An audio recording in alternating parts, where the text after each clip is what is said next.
अस्सलाम वालेकुम dear students. Cell organelles के अंदर जो हमारा नेक्स्ट लेक्चर है वो है गोल्जी अपरेटस के ऊपर।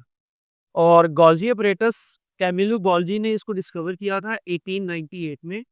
और अगर हम गोल्जी अपरेटस की डेफिनेशन देखें तो हम कहते हैं ये स्टैक्स होते हैं। अच्छा, ये स्टैक्स हैं और किस चीज़ के स्टैक्स हैं? ये स्टैक्स हैं flat and membrane bounded sacs, cisternae के स्टैक्स है। स्टैक कहता है ढेरी है ये। और किसकी ढेरी है ये? सिस्टर्नी की ढेरी है। और सिस्टर्नी हमने इससे पहले कहाँ पढ़ा था? यस, अब याद करें। अगर नहीं देखा तो आप एंडोप्लाज्मिक रेटिकुलम की जाके वीडियो देखें। एंडोप्लाज्मिक रेटिकुलम के अंदर मैंने आपको सिस्टर्नी एक्सप्लेन किया था। सिस्टर्नी दरअसल क्या है? मेम्ब्रेन की tubular membrane that surrounds the endoplasmic reticulum. अब ये सेल देख लो। अगर आप सपोज करो और आप इस सेल को देखो तो आप ये देखो कि ये न्यूक्लियस है। मैं बार बार ये इसलिए कंसेप्ट रिवाइज करवा रहा हूँ हर वीडियो के अंदर कि आपको ये पता लग जाए कि न्यूक्लियस के सराउंडेड फॉर्म के अंदर क्या मौजूद है? Endoplasmic reticulum. अब ये देखो, ये एंडोप्लाज्मिक रेटिकुलम है और ये रफ एंडोप्लाज्मिक रेटिकुलम के ऊपर क्या लगे हुए? राइबोसोम्स। और स्मूथ एंडोप्लाज्मिक रेटिकुलम के ऊपर कोई भी राइबोसोम मौजूद नहीं होता। अब ये देखो, ये इस तरह से, और आपको याद होगा, अगर नहीं याद तो आप वो वीडियो पहले लाजमी देखें जिसमें मैंने कहा था कि एंडोप्लाज्मिक रेटिकुलम का क्या फंक्शन है। एंडोप्लाज्मिक रेटिकुलम क्या करता है? ये कुछ चीजें प्रोड्यूस करेगा। For example rough endoplasmic reticulum proteins produce करेंगे और वो प्रोटीन्स रफ एंडोप्लाज्मिक रेटिकुलम से ट्रेवल करती है किस तरफ? Towards smooth endoplasmic reticulum. ठीक है। अब ये हमारे पास क्या है? ये एक नेटवर्क है ट्यूब्यूल्स का। अब ट्यूब्यूल्स का जो नेटवर्क है एंडोप्लाज्मिक रेटिकुलम की फॉर्म में, इनके आउटर एक मेम्ब्रेन है। उस मेम्ब्रेन को हम कहते हैं सिस्टर्नी। इनकी जो आउटर मेम्ब्रेन है, इस मेम्ब्रेन को हम क्या कहते हैं? सिस्टर्नी। जबकि अब आप इस गोल्जी बॉडी को देखो, गोल्जी अपरेटस को देखो। गोल्जी अपरेटस के अराउंड भी जो मेम्ब्रेन है, उस मेम्ब्रेन को क्या कहते हैं? सिस्टर्नी। अब सिस्टर्नी जो है ये हमारे पास क्या है? इन मीन्स दोनों की कंपोजिशन सेम है। अब वापस आओ तो सिस्टर्नी की ढेरी stacks of flattened membrane bounded cells, और एंडोप्लाज्मिक रेटिकुलम में क्या पड़ा था? Tubular membrane. दोनों में फर्क क्लियर हो गया, लेकिन दोनों की कंपोजिशन क्या है? सिस्टर्नी की कंपोजिशन है। ठीक है। अब अगर हम बात करते हैं गोल्जी अपरेटस, जो गोल्जी अपरेटस होता है ये नॉर्मली एसोसिएट होता है, usually associated with vesicles. Golgi operators normally associate हुआ है किसके साथ? वेसिकल्स के साथ। वेसिकल्स कहाँ से आते हैं? वेसिकल्स आते हैं गोल्जी ऑपरेटर्स के अंदर फ्रॉम एंडोप्लाज्मिक रेटिकुलम। ये सारा इंटरकनेक्टेड नेटवर्क है। और ये इंटरकनेक्टेड नेटवर्क किस किस का है? एंडोप्लाज्मिक रेटिकुलम का और गोल्जी ऑपरेटर्स का। कि कोई मटेरियल जो एंडोप्लाज्मिक रेटिकुलम से आ रहा है वो गोल्जी ऑपरेटर्स के थ्रू बाहर जाएगा। इट मीन्स कि गोल्जी ऑपरेटर्स और एंडोप्लाज्मिक रेटिकुलम ये आपस में कनेक्टेड होते हैं एक सेल के अंदर सेल के मेटाबॉलिज्म को परफॉर्म करवाने के लिए। अब होता ये है कि वेसिकल्स आते हैं इस साइड में। ये स्ट्रक्चर देखें, ये स्ट्रक्चर हमारे पास है किस चीज का? ये स्ट्रक्चर हमारे पास है गोल्जी अपरेटस का। अब गोल्जी अपरेटस के स्ट्रक्चर को फॉलो करें तो इसके स्ट्रक्चर में दो फेस होते हैं। स्टार्ट होता है सिस फेस, और दूसरी साइड का जो फेस होता है इसके कहते हैं ट्रांस फेस। जो सिस फेस होता है it is also called convex face, और जो ट्रांस फेस होता है it is also called concave face. अब होता ये है कि ये ट्रांसपोर्टिंग वेसिकल है। ट्रांसपोर्टिंग वेसिकल कहाँ से आएगा? ट्रांसपोर्टिंग वेसिकल आएगा स्मूथ एंडोप्लाज्मिक रेटिकुलम से। अब ये जो मटेरियल आएगा ना स्मूथ एंडोप्लाज्मिक रेटिकुलम से, इस वेसिकल को क्या कहते हैं? इस वेसिकल को कहते हैं ट्रांसपोर्ट वेसिकल। अब ट्रांसपोर्ट वेसिकल एक्चुअली एंटर होगा in Golgi apparatus at the cis face. ठीक है। और ये देखो, ये यहाँ पे आपको वापस सिस्टर्नी भी लेबल किया हुआ नजर आ जाएगा कि इसकी जो आउटर मेम्ब्रेन है। अब आप ये देखो, ये आपको ढेरी नजर आ रही है। ठीक है। ये किस चीज की ढेरी है? ये एक्चुअली मेम्ब्रेन की ढेरी है। और कौन सी मेम्ब्रेन की ढेरी है? सिस्टर्नी मेम्ब्रेन की ढेरी है। अब ट्रांसपोर्ट वेसिकल्स एंटर होंगे कहाँ पे? ये एंटर होंगे हमारे पास थ्रू सिस फेस, और फिर ये पूरी गोल्जी ऑपरेटर से गुजरेंगे और फिर ये ट्रांस फेज से बाहर निकल जाएंगे। अब आप देखो कि ट्रांस फेज में आपको दो चीजें नजर आ रही है। एक आपको लिखा हुआ नजर आ रहा है कि हमारे पास न्यूली फॉर्म्ड वेसिकल्स। एक आपको क्या नजर आ रहा है, न्यूली फॉर्म्ड वेसिकल्स, और दूसरी साइड में क्या नजर आ रहा है, सिक्रीटरी वेसिकल्स। तो इट मींस गोल्जी अपरेटस से वेसिकल्स दो तरह के प्रोड्यूस होंगे। एक न्यूली फॉर्म वेसिकल्स जो सेल के अंदर भी यूज हो सकते हैं। जो ये वाले वेसिकल्स होंगे, they can be use inside the cell, they can be used inside the cell. तो न्यूली फॉर्म्ड वेसिकल्स सेल के इनसाइड यूज होंगे। सिक्रेटरी वेसिकल्स जो होंगे, ये क्या होंगे, move outside the cell in the form of secretions। तो हमारे पास ट्रांसफेज से जो सिक्रीटरी वेसिकल्स निकलेंगे, ये सेल के आउटसाइड जाएंगे। और ट्रांसफेज, अब जो ट्रांसफेज होता है इनके फेस होता है। अब ये हमारे पास क्या है, ये हमारे पास एक स्ट्रक्चर है। अब आपने क्या याद रखना है, मैं एक लाइन लिखता हूं आपके कंसेप्ट के लिए, आपने उस चीज को याद रखना है। मैं कहता हूं anything anything that is produced at RER will be bud out at SER। कोई भी चीज जो रफ एंडोप्लाज्मिक रेटिकुलम पे प्रोड्यूस होगी, वो स्मूथ एंडोप्लाज्मिक रेटिकुलम पे बड आउट हो जाएगी and will be transported through Golgi apparatus. और फिर वो कहाँ जाएगी, वो ट्रांसपोर्ट हो जाएगी गोल्जी अपरेटस के अंदर before utilizing inside the cell और move out of the cell.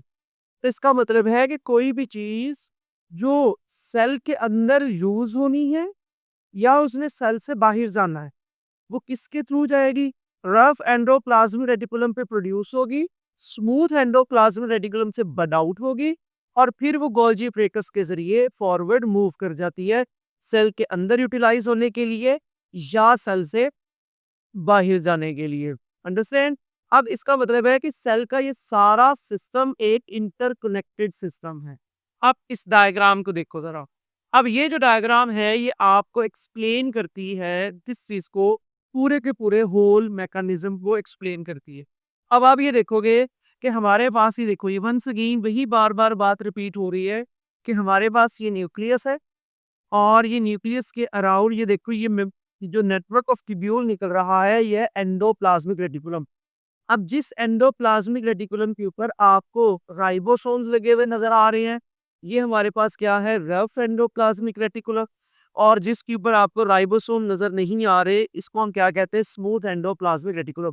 Colour combination देखो, अब ये अंदर व्हाइट कलर की जो मेम्ब्रेन नजर आ रही है, वही व्हाइट कलर की मेम्ब्रेन आपको गोल्जी अपरेटस में नजर आ रही है। तो इसका मतलब ये हुआ कि जो मेम्ब्रेन यहाँ पे है वही मेम्ब्रेन यहाँ पे है। मेरी बात समझ आ रही है, जो मैं कंसेप्ट आप एक्सप्लेन करना चाह रहा हूँ कि अगर हमारे पास एंडोप्लाज्मिक रेटिकुलम सिस्टर्नी है, अगर एंडोप्लाज्मिक रेटिकुलम की मेम्ब्रेन सिस्टर्नी है, तो फिर हमारे पास गोल्जी अपरेटस की मेम्ब्रेन भी क्या है, सिस्टर्नी। और हमने इसको डेफिनेशन में देख भी लिया है। ठीक है। अब आप ये देखोगे कि हमारे पास ये जो बड आउट होती है, इस बड आउट के अंदर ये प्रोटीन्स है। अब कलर देखो, ये भी पर्पल कलर है और यहाँ पे राइबोसोम्स का कलर भी आपको ब्लूइश पर्पलिश दिखाया हुआ है। तो इट मींस के ये प्रोटीन्स कहाँ से प्रोड्यूस हुई हैं, these proteins are produced from the rough endoplasmic reticulum. अब जब ये रफ एंडोप्लाज्मिक रेटिकुलम से प्रोड्यूस हुई, ये प्रोड्यूस होते होते होते होते कहाँ आ गई, स्मूथ एंडोप्लाज्मिक रेटिकुलम के ऊपर। और स्मूथ एंडोप्लाज्मिक रेटिकुलम के ऊपर ये प्रोटीन्स क्या होगी, बड आउट होगी।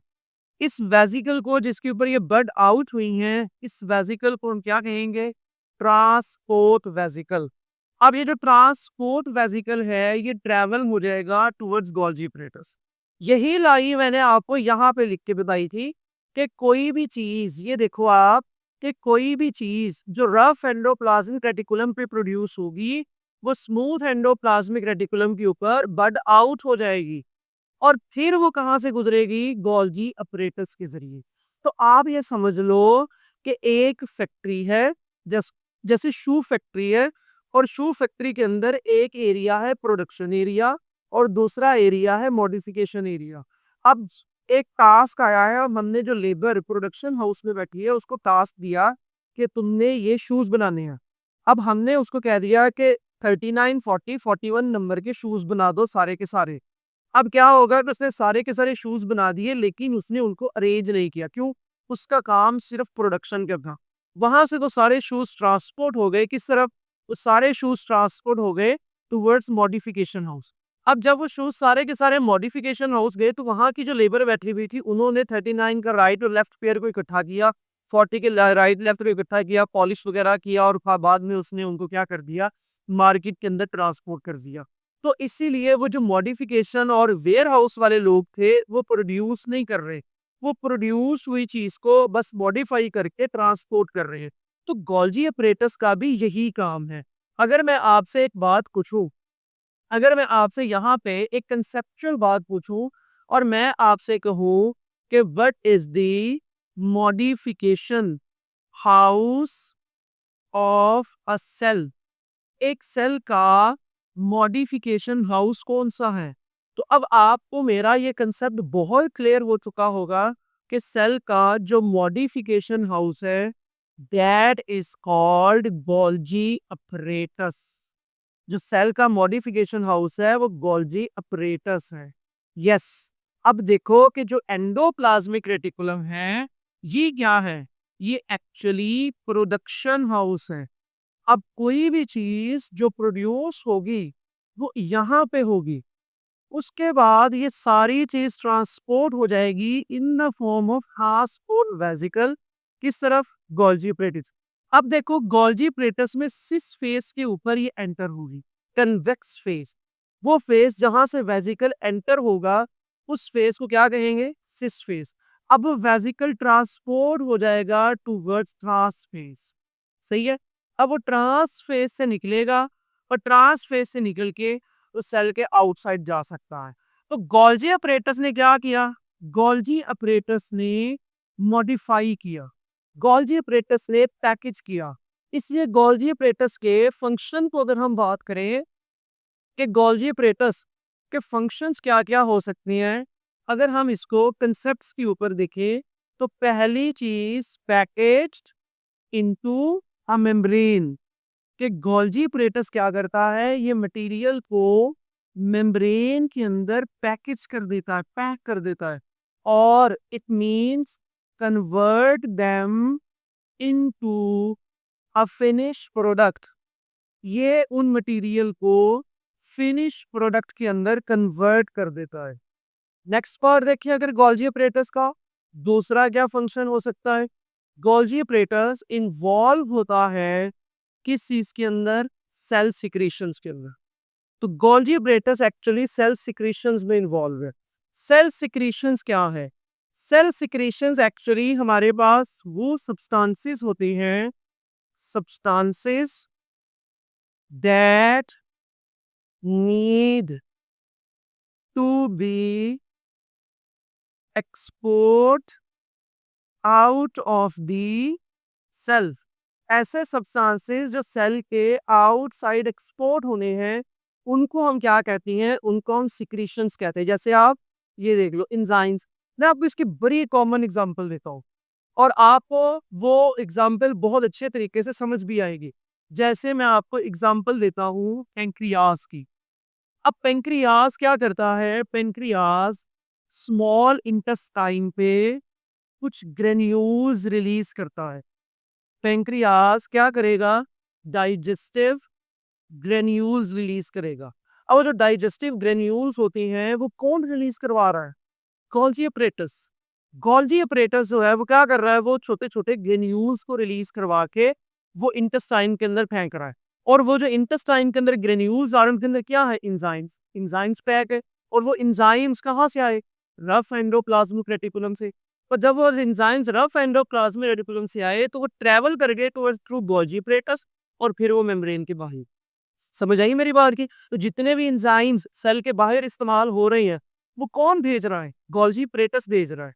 तो गोल्जी apparatus जो है वो मॉडिफिकेशन में इन्वॉल्व है। गोल्जी apparatus जो है वो पैकेजिंग में इन्वॉल्व है। इवन गोल्जी apparatus जो है वो अगर थर्ड फंक्शन देखें तो Golgi apparatus plant cell wall formation में भी इन्वॉल्व है। प्लांट सेल वॉल फॉर्मेशन में भी इन्वॉल्व है।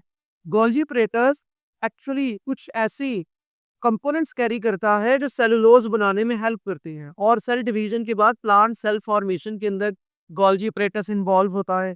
इसके अलावा अगर हम गोल्जी apparatus का नंबर 4 फंक्शन देखें तो गोल्जी apparatus जो है वो फ्रेगमोप्लास्ट बनाएगा। फ्रेगमोप्लास्ट बनाता है। और फ्रेगमोप्लास्ट कब बनती है? During cell division of plant cell. तो प्लांट सेल की सेल डिवीजन के दौरान phragmoplast wise plant cell divide हो जाता है दो हिस्सों के अंदर। और इसके अलावा गोल्जी apparatus क्या करेगा? Formation of conjugated molecules. Golgi apparatus conjugated molecules भी बनाएगा, जैसे ग्लाइकोप्रोटीन्स बनाएगा, जैसे ग्लाइकोलिपिड्स बनाएगा। So Golgi apparatus is very important organelle in eukaryotic cells। तो यूकैरियोटिक सेल्स के अंदर जितनी भी मॉडिफिकेशंस होती हैं, जितने भी स्ट्रक्चर्स होते हैं, सारे गोल्जी apparatus के थ्रू मॉडिफाई हो रहे होते हैं, पैकेज हो रहे होते हैं। फिर गोल्जी apparatus इंटरनली बड़े ऑर्गेनल्स की फॉर्मेशन कर रहा होता है और बड़ा इंपॉर्टेंट काम कर रहा होता है, जैसे सेल की इंटरनल डाइजेशन जो लाइसोसोम्स के जरिए होती है, और वो लाइसोसोम्स भी कौन बना रहा है? गोल्जी apparatus बना रहे हैं। तो अगली वीडियोस के अंदर हम लाइसोसोम्स प्रोक्सोसोम्स को डील करेंगे कि वो कैसे बनते हैं और वो कैसे ये सारा काम परफॉर्म करते हैं। अगर गोल्जी apparatus में आपका कोई भी फंक्शन हो मैकेनिज्म के अंदर, स्ट्रक्चर के अंदर, तो आप कमेंट सेक्शन में ज़रूर पूछें, आपको उनके आंसर्स लाजमी दिए जाएंगे। और अगर ये लेक्चर अच्छे लग रहे हैं तो सब्सक्राइब लाजमी कीजिए और शेयर भी कीजिए। Thank you.